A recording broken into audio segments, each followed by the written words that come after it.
जो नाहक कैद हमारे वजीर आजम इमरान खान साहब बानी PTI काट रहे हैं इस वक्त अडियाला जेल में, या किसी को कैद होना चाहिए, उसका नाम है नवाज शरीफ और उसका नाम है आसिफ अली जरदारी, जिन्होंने तोशाखाना से गाड़ियां गैर कानूनी तौर पर निकाली थी और वो धंधानाते फिर रहे हैं। जो चीनी चोर हैं जिनकी शुगर मिले हैं, जो आसिफ जरदारी और नवाज शरीफ और उनका खानदान है, जो 5 लाख टन चीनी उन्होंने मुल्क से बाहर बेची और इस साल इंपोर्ट कर रहे हैं, या मोहसिन नकवी है जिसने 4,500 यानी कि 4,50,000 टन गंदम इंपोर्ट की थी पिछले साल और अरबों रुपए कमाए। तो इन लोगों को जेल में होना चाहिए, ना कि नाहक कैद वज़ीर आज़म इमरान खान साहब और हमारे बाकी साथी। 5 अगस्त सन 2019 को हिंदुस्तान ने कश्मीर का, ऑक्यूपाइड कश्मीर का, मकबूजा कश्मीर को उसका स्पेशल स्टेटस खत्म किया और वहां पे जो जाहरियत जारी है उसको हम लोग कंडेम करते हैं बहसियत मुहब्बे वतन पाकिस्तानी। अलमिया सिर्फ यहाँ पे आता है कि जहाँ पे पाकिस्तान तहरीक इंसाफ का पुरअमन एहतजाज होता है तो दिल दुखता है कि हम लोग देखते हैं कि हमारे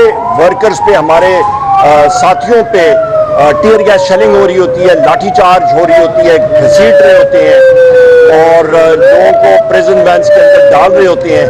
जिस तरह के मकबूजा कश्मीर में भी यही हमें नज़ारे मिलने को मिलते हैं, यही सीन वहाँ पे रिपीट होती है। इस चीज़ को हम लोग कंडेम करते हैं। इस वक्त आप पाकिस्तान में देखें, हाल देखें असेंबलियों का, कि ऑपोजिशन लीडर कौमी assembly, opposition leader senate Shibli Faraz साहब, ऑपोजिशन लीडर आपके अहमद खान बचर साहब पंजाब असेंबली, पार्लियामेंट्री लीडर साहिबा नेशनल असेंबली जरताज गुल साहिबा, हमारे राय हसन नवाज साहब, हमारे और बहुत सारे साथी, हमारे साहबजादा हामिद रजा साहब जो सुन्नी इत्तेहाद काउंसिल के चेयरमैन भी हैं, और हमारे कौमी असेंबली के बाकी साथी और MPs, उनको एक फिक्टिशियस और बोगस केस, फैसलाबाद के केस में नाअहल किया। उस वहां पे उनको सजा हुई, हम सारों को 10-10 साल सजा हुई है। एक चीज आप ये अंदाजा लगा लें, ये वही केस है और वही गवाहान है जिसको सरगोदा के एंटी टेररिस्ट जज ने पिछले साल अपनी जजमेंट में डिक्लेयर किया था कि ये 3 गवाहान जो है पुलिस के और सरकार के, ये झूठ बोल रहे हैं और इनके बिना पे कोई कन्विक्शन या सजा नहीं हो सकती, और उन्होंने वो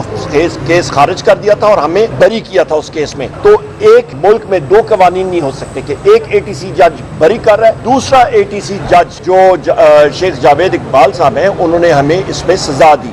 गलत किया। और मजे की बात यह है कि उन गवाहान ने हमारा नाम तक नहीं लिया, मतलब आपको गवाही में उन्होंने हमारे नाम नहीं लिया और फिर भी हमें उस पर अंदर डाल दिया। तीसरी अहम बात यह है इसी केस के हवाले से कि मैंने जज के खिलाफ, मैंने high court, chief justice high court को खत लिखा और अपने वकील विड्रॉ किए क्योंकि मेरे वकील साहब डॉक्टर बाबर अवान साहब को जरा करने का मौका भी नहीं दिया, क्योंकि उस दिन वो सुप्रीम कोर्ट में थे और इसी जावेद इकबाल शेख साहब ने, ATC के जज ने, एक सरकारी वकील वहां पे खड़ा करके तो जरा कराई और लिख दिया। और फिर सोने पे सुहागा उन्होंने जो 342 का बयान होता है, जो कि आपके एक जो अक्यूज्ड होता है वो अपने दिफा में देता होता है, उसने, मैंने जब लिखा और अपने वकीलों से वो राइट ले लिया, उनके वकालतनामे कैंसिल किए, उसने सरकार का वकील खड़ा करके मेरे बहाफ पे वहां पे वो ये मतलब स्टेटमेंट दे रहा है, बयान दे रहा था, जो बिल्कुल गलत है। जिस बारे में वो बात कर रहे हैं कि जी 7 मई को कोई साजिश हुई थी सन 2023 को और 5 मई को हुई थी। 5 मई को तो मैं हरीपुर था, वो सारे एविडेंसेस हैं। 7 मई को मेरे मरहूम वालिद गौहरी खान साहब की तबीयत नासाज थी, उस वक्त उनकी तबीयत काफी खराब रहने लगी और उनको खाने पीने में दिक्कत आ रही थी। तो उस दिन मैंने सुबह का नाश्ता, दोपहर का खाना और रात का खाना अपने हाथों से उनको खिलाया था। उसके बाद वो नवंबर में उनका इंतकाल भी हो गया था। अल्लाह ताला उनका दूसरा जान को गुलजार करे। तो लिहाजा ये वो हकायक हैं जो कि इस जज ने देखे नहीं, और वो केस इस वक्त भी कंटेम्प्ट जो उसके खिलाफ मैंने किया था कि जी ये राइट और ये मेरे केस के ऊपर सुनवाई नहीं कर सकते हैं क्योंकि इन्होंने अपना माइंड अप्लाई कर दिया है किस्म का। वो लाहौर हाई कोर्ट में, यहाँ पे पाकिस्तान में लोग कहते हैं जी सरमायाकारी आए। कैसे सरमायाकारी आएगी, कहाँ से आएगी? जब आप पाकिस्तान की सबसे बड़ी जुमात पाकिस्तान तहरीक इंसाफ 180 सीटों से उसको आप कम करके 92 पे लाती हैं, फिर डंडा चलाते हैं, उसको नीचे लाते हैं, फिर leader of the opposition national assembly, senate, Punjab assembly, आपकी पार्लियामेंट्री लीडरशिप, MNAs, MPs को आप एक जुम्बश कलम से आप उनको उड़ा देते हैं, झूठी गवाहियां डाल के, और खुद अदालत इसको मानती है, एक अदालत मानती है कि जी ये सब झूठे हैं। तो दूसरी अदालत कैसे मान सकती है कि ये सच्चे हैं? और दूसरी अहम बात यह है कि जब अदालत कहती है कि चंद लोगों को जिनको बरी किया कि जी इस पे इन्हीं गवाहों ने गलत गवाही दी, तो वो रीजनेबल डाउट तो क्रिएट हो गया। और वो जज जावेद इकबाल शेख साहब जो है वो उन्होंने अपने ऑर्डर में ये लिखा है, ये मैं नहीं कह रहा या शायद खटक साहब नहीं कह रहे, उन्होंने अपने ऑर्डर में लिखा है कि क्योंकि ये लोग अभी तहरीक इंसाफ में नहीं है तो ये बरी हो गए, और ये लोग जो हैं ये तहरीक इंसाफ में हैं तो ये मुलजम ठहराए गए। मतलब ये कहाँ का इंसाफ है? मैं मानूं और मैं ना मानूं, अदालत ने एंटी टेररिस्ट कोर्ट फैसलाबाद ने अपना सही काम नहीं किया और हम लोग इसको अपील करेंगे। और मैं ये भी कहता चलूं कि ये जज साहिबान जो इस तरह कर रहे हैं उनको एक चीज जरूर याद करनी चाहिए, ताहयात किसी ने नहीं रहना। एक दिन उनकी चारपाई, उनकी मैयत उठा रहे होंगे उनके लवाइकीन, और उनके जो दिलों में उनके लवाइकीन की, उनके लिए जो उनके अजीज इस दुनिया से चले गए होंगे, जो जज साहिबान है आज और गलत फैसले कर रहे हैं, उनके दिलों में उनके लिए कोई इज्जत नहीं होगी। वो सोच रहे होंगे कि इस चारपाई पे जो मैयत है इसको हम लोग कब्र में दफना के कितने जल्दी इन पे मिट्टी डाल के तो आगे इनका जो एसेट्स हैं या उनका बंटवारा है जायदादों का वो करें। तो खुदारा अल्लाह का खौफ करें, अपने अगले जहान को ना खराब करें, चंद यहाँ पे दुनिया की चमकदार चीजों से अल्लाह का खौफ करें। सूरह मायदा की आयत नंबर 8 का मुताला करें। रब ने वहाँ पे अल्लाह ताला ने साफ बयान किया है कुरान शरीफ में कि अल्लाह ताला सबसे ज्यादा जिस चीज को, मतलब वो अपने खुदा के खौफ के बाद, रब के खौफ के बाद जिस चीज को वो पसंद करते हैं वो अदल है। इतनी बड़ी जिम्मेदारी है जज साहिबान के ऊपर, और जो गलत फैसले करेंगे उनको कब्र का अजाब और अगले जहां का अजाब का सामना करना पड़ेगा। जो मैं तनकीद इस रिजीम पे, इस हाइब्रिड रिजीम पे, और ये कठपुतलियां हैं और इनके ऊपर जो इनके पपेट मास्टर्स हैं उनके ऊपर मैं सवालात उठाता रहा हूं, उनको यही सवालात मेरे और जो मैं डिमांड करता रहा हूं वो चुपते रहे हैं। आज इसलिए मुझे इन्होंने इन केसेस में मुब्तला किया, पहली बात है। दूसरी बात, आपने चीफ इलेक्शन कमिश्नर और उनके 2 मेंबरान के हवाले से बात की है। बिल्कुल, मैंने स्पीकर को भी खत लिखा, और यहाँ पे मैं ये भी कहता चलूँ कि सरदार अयाज सादिक का रोल नहायत मनफी रहा है और अभी भी है, और वो कोई इंडिपेंडेंट स्पीकर के तौर पे नहीं काम कर रहा, वो एक कठपुतली बन के काम कर रहा है। उसको एक ज़माने में बड़े अच्छे हमारे ताल्लुकात होते थे पर वो ठीक नहीं रहे।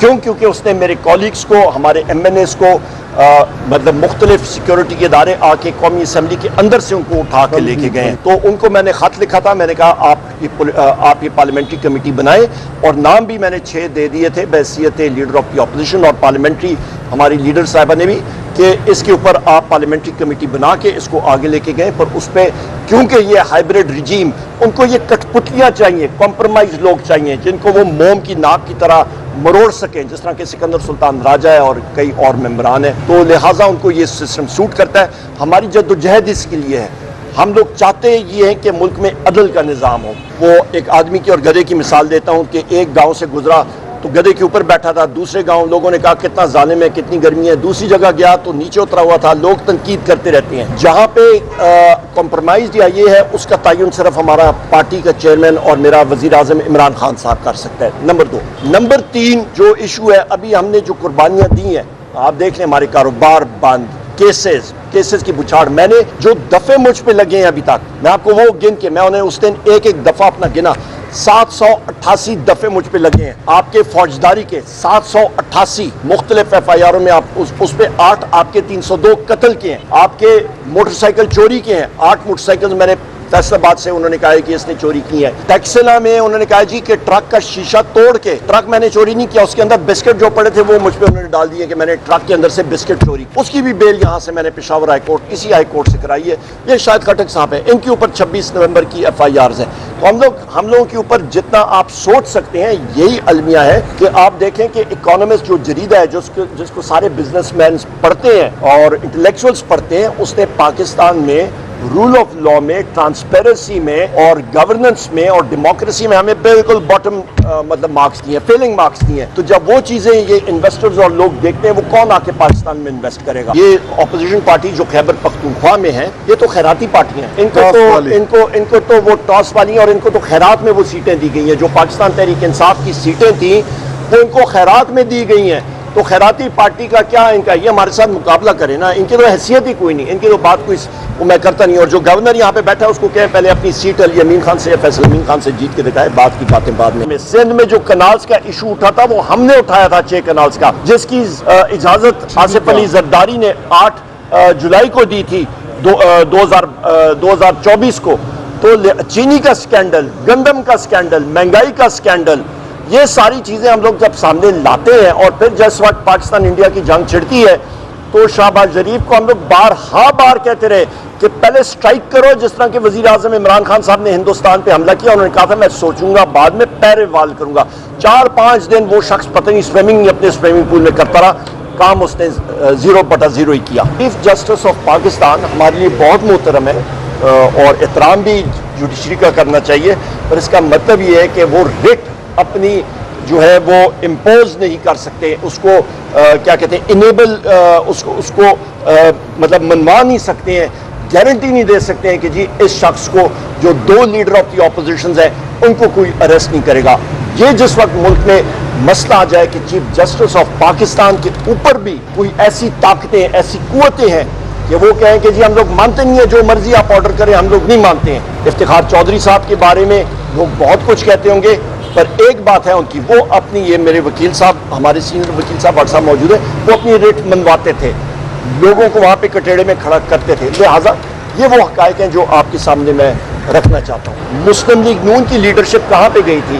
वो वहाँ पे सऊदी अरब में जाके सहूर पैलेस था, वहाँ पे वो मुकीम थे। सहूर पैलेस किसने दिया था? वो किराए पे तो नहीं लिया था ना उन्होंने, किसी ने उनको दिया था रहने के लिए। आपने जिंदाल का नाम सुना है, सचल जिंदाल, उनके मरासिब जो है वो कहाँ से हुए? उनकी स्टील मिलें किसने कहाँ पे लगाई? आपकी सऊदी अरब में कौन पार्टनर था इनका?